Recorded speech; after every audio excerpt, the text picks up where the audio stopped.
today was gonna be the day, but they'll never throw it back to you.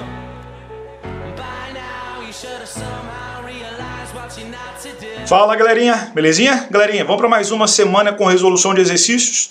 Nessa semana nós vamos fazer 3 exercícios que falam sobre o PET, volume 3, que fala especificamente sobre o diagrama de fases das substâncias. Beleza? A primeira questão fala o seguinte, ó. Considere o diagrama de fases adiante, em que P representa a pressão e θ representa a temperatura absoluta da substância. É correto afirmar que, então, entre outras palavras, o que ele quer saber? Ele quer que a gente identifique nesse diagrama, né, o que representa cada um desses pontos aqui, tá? Então, eu vou falar de forma bem rápida aqui, ó. Esse eixo aqui, no eixo Y, a gente tem o eixo da pressão, no eixo X, a gente tem o eixo da temperatura, tá? Esse ponto aqui, nós temos um ponto na qual a substância se encontra somente na fase sólida. Aqui nós temos um ponto onde a substância se encontra na fase líquida. E aqui nós temos um ponto onde a substância se encontra no estado de vapor. E aqui nós temos um ponto onde a substância se encontra no estado gasoso, tá? Deixar bem claro que existe uma diferença entre vapor e gás. Aqui nós temos um ponto que representa o ponto tríplice, onde a substância coexiste nas 3 fases simultaneamente. E aqui nós temos o ponto crítico e a temperatura do ponto crítico, que indica o seguinte: acima disso, nós temos somente a substância na fase o quê? Na fase gasosa. Qual que é a diferença entre o vapor e o gás? A diferença entre o vapor e o gás é que, quando eu tenho uma substância no estado de vapor, eu consigo mudar a fase dessa substância mexendo somente em uma variável de estado. Ou seja, se eu mexer somente na pressão, eu consigo fazer com que ela deixe de ser vapor. Se eu mexer somente na temperatura, eu também consigo fazer com que ela deixe de ser o quê? Vapor. Agora, quando eu tenho uma substância no estado de gás, beleza? Isso não acontece.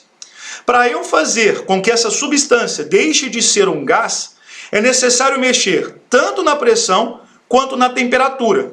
Ou seja, se eu mexer somente na pressão ou mexer somente na temperatura, essa substância vai continuar no estado gasoso. Eu não consigo fazer com que essa substância mude de fase mexendo somente em uma variável de estado. Beleza? E é justamente sobre isso que as alternativas apresentam aqui. Então, beleza. A curva TC representa a solidificação da substância? Não. Ela representa a vaporização ou a condensação dessa substância. Letra B. Acima de θC, o sistema é tetrafásico? Não. Acima de θC, essa substância se encontra somente na fase gasosa. Letra C. O gás é um estado da substância que se consegue liquefazer por compressão isotérmica? Não. Se é isotérmica, significa dizer que a minha temperatura vai permanecer constante. Isso não é possível. Beleza? Tá? Eu não consigo fazer com que um gás se torne um gás mexendo somente na pressão.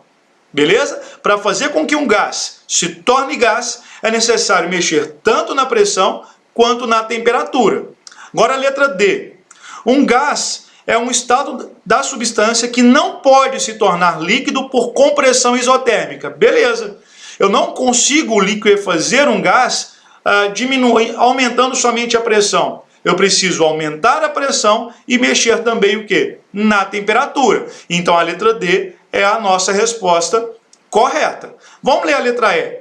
No diagrama está representado uma isoterma? Não, eu não tenho isoterma aqui representado. Beleza? Então a nossa alternativa correta só pode ser o quê? A letra D de dado.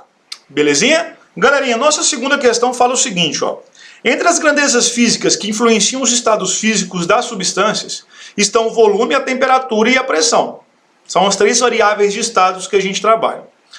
O gráfico a seguir representa o comportamento da água com relação aos estados físicos em que ela pode ter. Nesse gráfico é possível representar os estados físicos, sólido, líquido e gasoso. Assinale a alternativa que apresenta as grandezas físicas correspondentes aos eixos das abscissas, o eixo X, e o das ordenadas, que é o eixo Y, respectivamente. Então isso aqui é o que nós chamamos de diagrama de fase. Então no eixo X a gente tem a temperatura e no eixo Y a gente tem a pressão. Tá? Então todo o diagrama de fase leva em consideração esses 2 eixos e leva em consideração essas 2 variáveis de estado, temperatura e pressão. Então, nossa alternativa correta só pode ser o quê? A letra D de dado.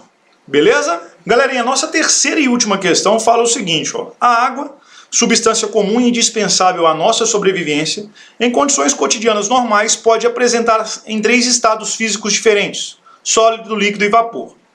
A figura representa de forma simplificada e fora de escala o diagrama de fases da água, com os eixos representando temperatura e pressão.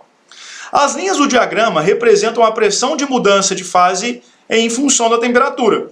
Com base no diagrama de fases, explique do ponto de vista da física como a panela de pressão consegue cozinhar alimentos mais rapidamente quando comparada a uma panela comum. Preste atenção numa coisa. Vamos levar em consideração o cozimento de um feijão, beleza?